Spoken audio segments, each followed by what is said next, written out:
Imagine a ship the length of a football field. 9 sails catching the monsoon winds, carved dragons watching from the bow. Now multiply that by 300. Before the Europeans ever dreamed of blue water empires, China ruled the seas. At the center was a man you've probably never heard of, Zheng He. He wasn't an emperor or a nobleman. He was a eunuch, a Muslim, a slave. And he commanded the greatest naval expeditions the world had ever seen.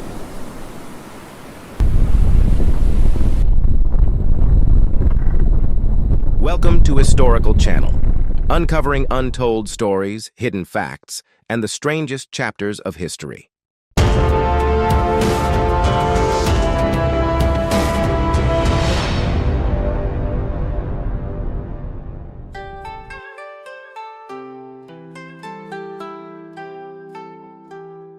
Zheng He was born in 1371 in the southern province of Yunnan, just as the Mongol-led Yuan dynasty was falling. His given name was He, and he was a Hui Muslim, descended from Central Asian traders who had long traveled the Silk Road.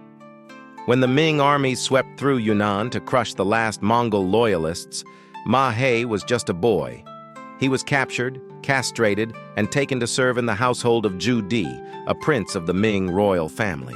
It could have ended there, a footnote, but He was no ordinary servant. In the court, he proved himself, sharp, loyal, fearless.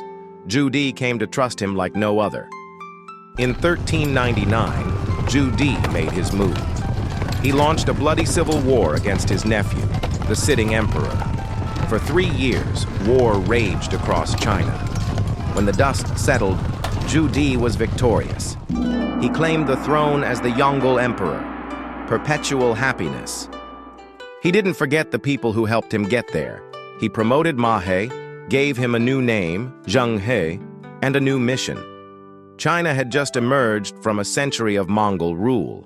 The emperor wanted to reassert Chinese greatness, not just at home, but across the known world. He revived the ancient tributary system, a network of foreign states that acknowledged the Chinese emperor as their superior. But this wasn't just about diplomacy. It was about spectacle, power, projection. Zheng He was tasked with leading an armada that would dazzle the world. The shipyards of Nanjing roared to life.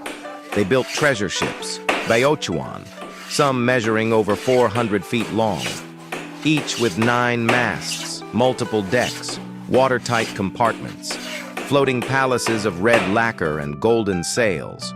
The fleet included supply ships, horse transports, patrol vessels, and troop carriers, over 300 ships in total, manned by 28,000 sailors, soldiers, merchants, translators, doctors, and diplomats.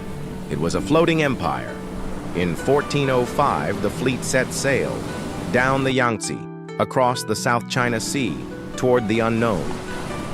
They reached Champa, Java, Sumatra, and Malacca, then Sri Lanka and Calicut on the southwestern coast of India.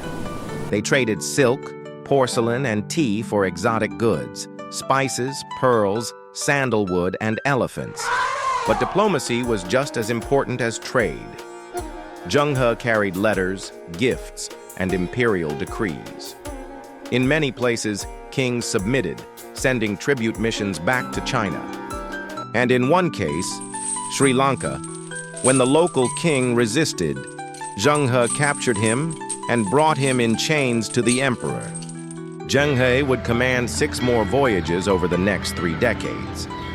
The second and third reinforced ties with Southeast Asia and India, but then he pushed farther.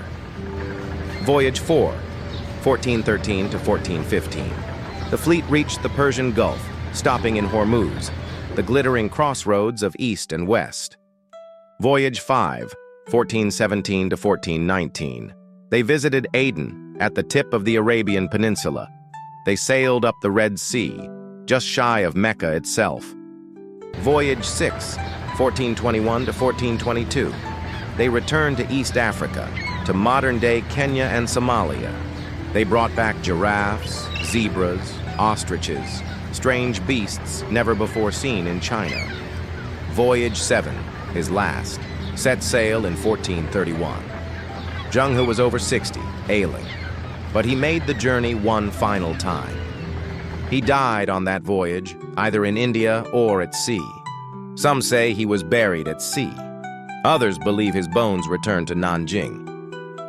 Zheng He's voyages were astonishing, but they had enemies. Many court officials, especially Confucian scholars, despised the missions.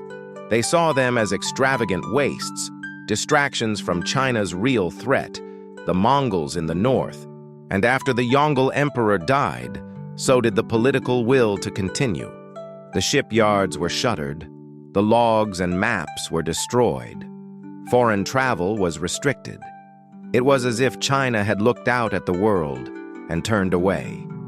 Imagine if China had kept going. By the 1430s, they were sailing as far as East Africa, 70 years before Vasco da Gama, 100 years before Magellan. Their ships were larger, their fleets grander, their navigation more advanced. Some believe Chinese ships may have reached Australia, or even the Americas. The evidence is thin, speculative, but the scale of the fleet makes the idea impossible to ignore. And yet, after Zheng He, China never again pursued overseas empire. They turned inward while Europe looked out. Today, Zheng He is remembered not just as an explorer, but as a symbol of what might have been. A Muslim eunuch rose from slavery to command the largest fleet the world had ever seen. He brought peace, diplomacy, and knowledge across continents. In many ways, Zheng He was the first great figure of globalization, a man who stood at the crossroads of empire, culture, and ambition. He didn't discover new worlds. He connected them.